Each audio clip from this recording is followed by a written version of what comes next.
Et salut tout le monde. Aujourd'hui on se retrouve en forêt de Fontainebleau.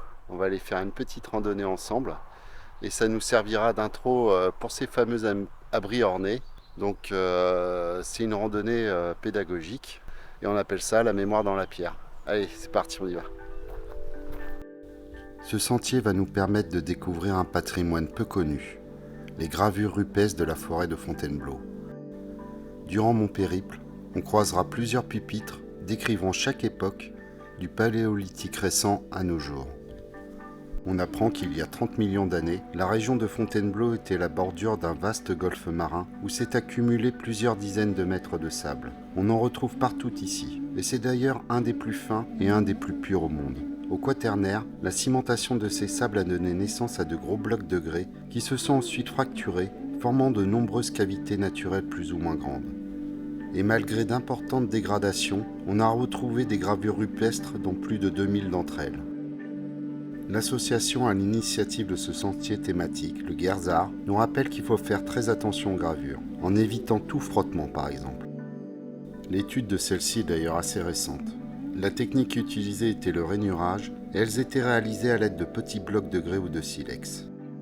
Ces gravures sont essentiellement des tracés rectilignes sans réelles organisations. La plupart d'entre elles ont été datées par comparaison stylistique avec d'autres sites mieux connus, sachant que la majorité sont attribuées au Mésolithique. En tout cas, il fait très beau aujourd'hui, très chaud même. C'est vraiment du sable exceptionnel. On a l'impression, si vous avez déjà été dans le désert, on a l'impression que c'est du sable de désert. J'espère que je vais pas me perdre, parce que je vous avoue que j'aime bien me perdre à Fontainebleau. C'est une forêt qui est pleine de recoins, pleine de gros rochers. On commence déjà à en percevoir quelques blocs de grès ici. En tout cas, beaucoup de sable, beaucoup de blocs, comme d'habitude. Je crois qu'on arrive au premier panneau. Le Paléolithique supérieur, soit de moins 40 000 à moins 9 500 avant notre ère. C'est la fin de l'âge glaciaire et l'homme moderne s'installe en Europe. Ce sont des chasseurs-cueilleurs nomades, vivant dans un climat rigoureux. La forêt de Fontainebleau est d'ailleurs une steppe qui progressivement va laisser place à une forêt de bouleaux et de pins. C'est aussi l'époque du développement de l'industrie lithique et osseuse, avec l'apparition de nombreux outils pour la chasse, la pêche ou le travail de la peau. Seulement 2 représentations sont connues et elles sont datées d'environ 14 000 ans. Une peinture de cheval découverte à Boutigny-sur-Essonne et dégradée par nos amis les Carriers, et une magnifique gravure, encore une fois de cheval, située dans un abri tout près d'ici à Noisy-sur-École. Ici on a sa reproduction, je vous avoue qu'on voit pas grand chose. Je pense qu'ici on a le corps. Vous voyez, ça a dû être dégradé aussi par des petits malins qui sont venus graver leur propre truc dessus, enfin, comme d'habitude. Donc voilà, premier panneau. On n'a pas des grandes explications, mais ça fait une belle entrée en matière. Vous pouvez voir, il y a énormément de blocs là. On va continuer. Ma progression est plutôt compliquée avec tout ce sable. Un regroupement de gros blocs de grès, typique de la forêt de Fontainebleau. Alors, on arrive au deuxième panneau, le Mésolithique. C'est la période où l'on retrouve le plus de gravures dans les abris ornés. Elle s'étend de moins 9500 à moins 5500. Les hommes sont toujours des chasseurs-cueilleurs nomades. L'industrie lithique évolue avec l'apparition de l'arc. Avec la fin de l'ère glaciaire, la forêt de Fontainebleau se développe. Elle est alors composée d'un boisement clair, très largement dominé par le pin et accompagné par le bouleau. À part une dizaine d'abris assez spacieux, la plupart n'ont pas servi d'habitat. Leurs parois ont été gravées, essentiellement de sillons isolés ou disposés en séries parallèles, pouvant former des formes plus complexes, comme des triangles, des parallélépipèdes et surtout des quadrillages. Ces derniers abondent dans les abris ornés et constituent la gravure emblématique de l'art rupestre de Fontainebleau. On retrouve aussi en petit nombre quelques représentations semi-figuratives, humaines ou animalières. On ne perçoit pas d'organisation dans ces gravures.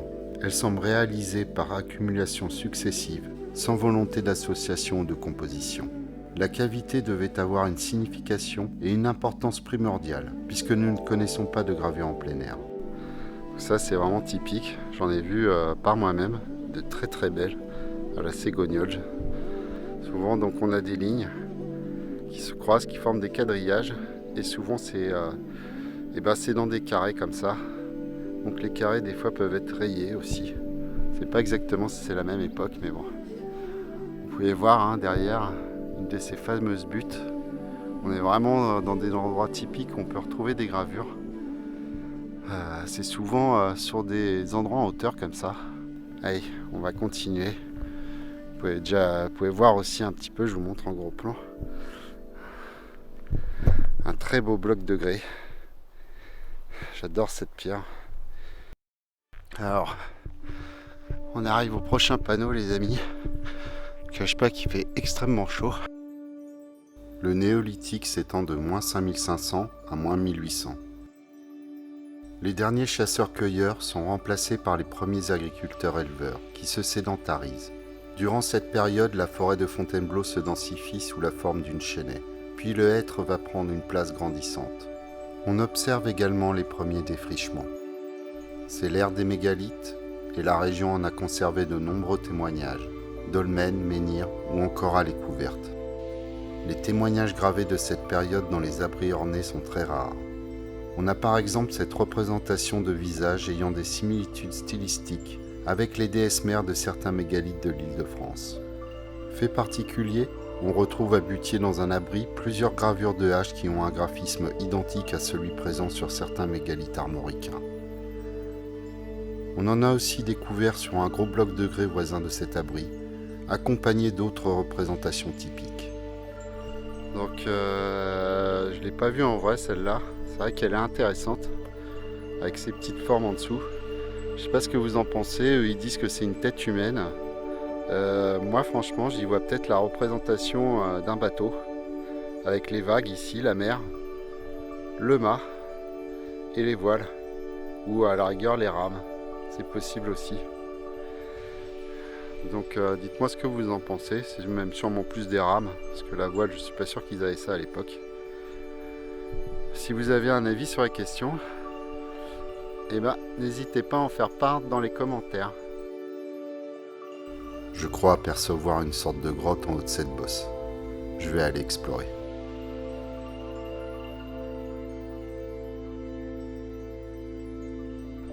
En tout cas, l'endroit est magnifique.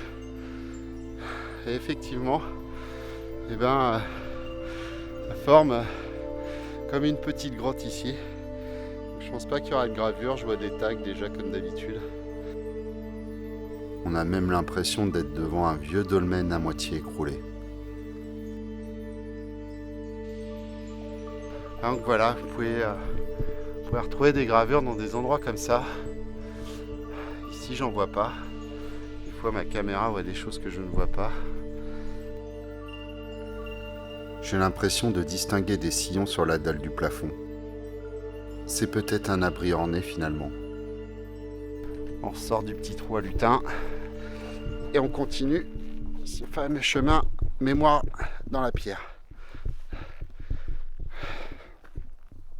On continue à la recherche du prochain panneau. Il fait très très chaud encore une fois. Alors les amis, je commence à me demander si je me suis pas trompé de chemin, si je me suis pas perdu. Bon alors les amis, comme d'habitude, effectivement j'ai réussi à me perdre. Ah bon, vous pouvez vous foutre de moi. Et bon, il fait très chaud là. J'ai marché 1 kilomètre pour rien. C'est pas grave. Les amis, sauvés, j'arrive au panneau. Vous voyez mon erreur. J'ai continué tout droit. Alors qu'il fallait tourner. Et oui, je suis un gros nanar. J'en peux déjà plus là. Mais bon, on continue. On repasse à l'endroit où on était tout à l'heure. On commence l'ascension d'une bosse et le paysage change radicalement avec ses grandes fougères. C'est vraiment une forêt magnifique. Et on a l'impression d'être dans un lieu un peu magique. On croise même quelques grottes naturelles. Toujours l'aventure Fontainebleau. Franchement, une fois sur deux, je crois que je me perds. Notre fameux panneau. Donc, pour ceux qui se moquaient de moi, voilà. Sachez que je ne me perds jamais. C'est ça la magie aussi du cinéma. Je peux vous faire croire que je suis perdu alors que pas du tout. Alors, qu'est-ce qu'il nous raconte le panneau? Proto-histoire. Cette période se déroulant de moins 1800 à moins 52 regroupe l'âge du bronze et l'âge du fer. Les hommes, désormais agriculteurs, vivent dans des fermes ou de petits hameaux. Cette période se caractérise par une forte croissance démographique et le développement des échanges commerciaux. La métallurgie modifie en profondeur les modes de vie et les équipements, armes, outils et bijoux. Les prairies pâturées et les champs cultivés marquent le début d'une anthropisation grandissante de la forêt de Fontainebleau. On ne connaît qu'une seule gravure attribuable à l'âge du bronze avec cette composition d'armes. L'âge du fer n'est pas représenté dans la région. Donc ici la fameuse reproduction de la gravure qu'on voit ici. Donc vous voyez la première lame, le bouclier et la deuxième lame. Bon, alors la reproduction, je ne sais pas si c'est moi, mais on dirait qu'il y a vaguement une forme de bateau, encore une fois, qui a été gravée ici. Je ne sais pas si c'est la reproduction qui fait ça. Parce que vous voyez sur le dessin, on ne dirait pas. Mais quand on regarde comme ça, on dirait. Vous voyez, ici, avec un mât. C'est plutôt intéressant. Donc voilà, la proto-histoire. On va continuer notre chemin. Cette fois, on va bien suivre la petite flèche pour pas se perdre. Allez, c'est parti. Donc on est quasiment en haut d'une bosse. J'aimerais avoir le temps de fouiller un peu tout ça. Ça, vous voyez, je pense que encore une fois, ça c'est des déchets de carrière. Les blocs sont vraiment coupés droit. Ça a été énormément exploité ici par nos chers amis les carriers.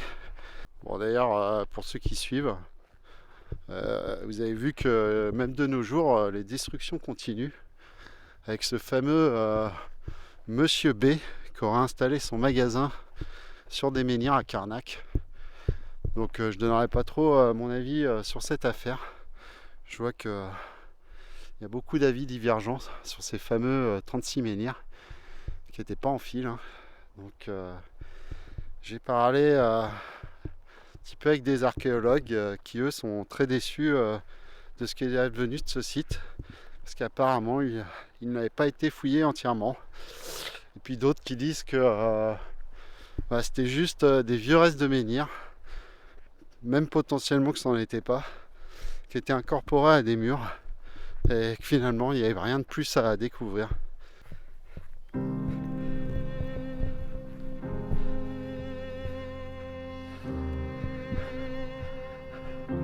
Si vous n'entendez plus parler de moi les amis, je serai tout sec sur ce chemin. Donc si quelqu'un retrouve la vidéo, merci de la partager à ma place sur les réseaux. Ça laissera une trace de moi. Je vois le prochain panneau. Oh la vache. Et je vous cache pas que si cet été c'est pire que ça, je pense qu'on va bien morfler. On débouche sur un point de vue magnifique qui met bien en valeur le relief de cette région de Fontainebleau. On voit une immense barre rocheuse au loin. On est d'ailleurs sur le célèbre parcours des 25 bosses. Et encore une fois, nos amis les carriers semblaient aussi apprécier ce lieu. Le panneau a pris cher. Il nous présente l'Antiquité qui débute avec la conquête de la Gaule par Jules César en -52 et s'achève avec la chute de l'Empire romain en 476. À l'époque de la conquête, la région est occupée par la tribu celte des Sénons, dont l'un des chefs, Brennus, s'illustra en pillant Rome en -390. L'occupation romaine apporte 5 siècles de prospérité avec la construction de nombreuses voies de communication permettant l'accroissement des échanges commerciaux. La forêt de Fontainebleau, toujours une chênaie très bien diversifiée, reste assez boisée malgré les activités agro-pastorales. On n'a recensé aucune gravure pour cette période. L'encart suivant nous explique la palynologie, qui est l'étude des pollens et des spores fossiles. Cette science permet d'avoir un aperçu de la composition du paysage environnant à différentes périodes chronologiques. Une petite décoration, un très joli bloc de grès. Alors ça prend bien la chaleur du soleil, généralement c'est brûlant.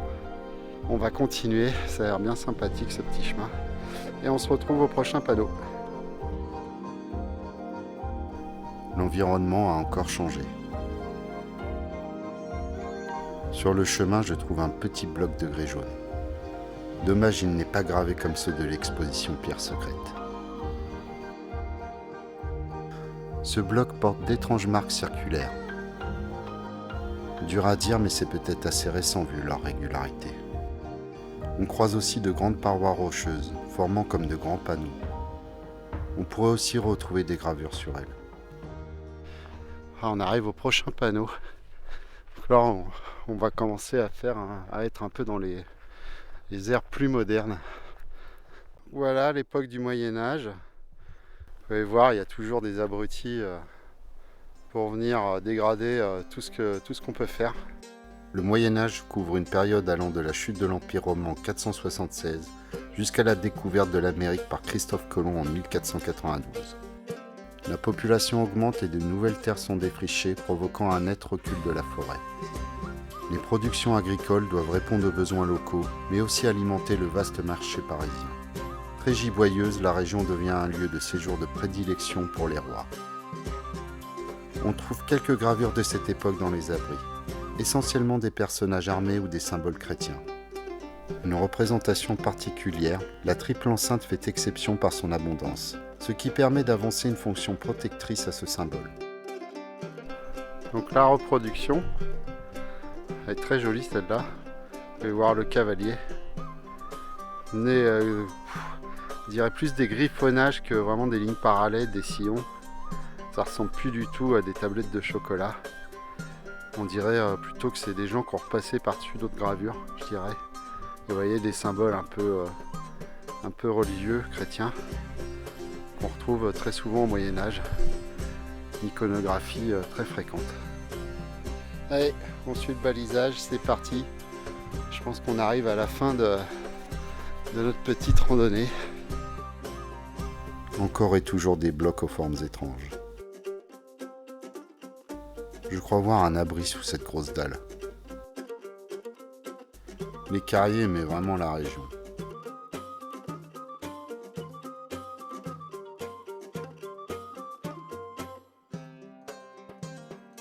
Bon, j'ai cru pendant quelques secondes que je m'étais reperdu. Ma spécialité. Et on arrive à notre fameux dernier panneau. Voilà. L'ère moderne contemporaine. Donc, de 1492 à nos jours. Pour la gravure, ils auraient pu mettre un tag. On aurait été pile dans le ton de l'époque. À partir de 1492, la prospérité de Fontainebleau tient essentiellement dans les productions agricoles pour approvisionner Paris en pleine expansion démographique. Au 19e, le chemin de fer favorise les échanges, on exploite le grès et le tourisme apparaît avec notamment la présence de nombreux peintres. On retrouve forcément des gravures de cette époque, assimilées plus à des graffitis, souvent des dates, des noms ou des tags. Je pense que c'était le dernier panneau, je pense pas qu'ils aient mis un panneau du futur. Donc on va continuer le chemin. On est en plein dans un petit quartier résidentiel. Je ne pense pas que ce soit des gens très pauvres. En tout cas, on est sur le bon chemin pour rentrer. Bon bah voilà les amis, de retour sur le parking. On voit Titine là-bas. Donc qu'est-ce qu'il y a à dire? Une petite randonnée bien intéressante, je dirais. Je pense que vous comme moi, on aura appris pas mal de trucs, pas mal de choses sur les différentes époques d'occupation de la forêt de Fontainebleau. on va commencer à aller découvrir un petit peu tous ces abris ornés. Et vous verrez, c'est assez magnifique. J'espère que cette vidéo vous plaira. J'ai eu très chaud. Et on se retrouve la prochaine fois, soit pour voir un menhir à côté de chez moi, soit pour voir un de ces fameux abris ornés. Mais en tout cas, je vous remercie encore pour tous ceux qui s'abonnent, qui like, qui commentent. Franchement, ça fait vachement plaisir.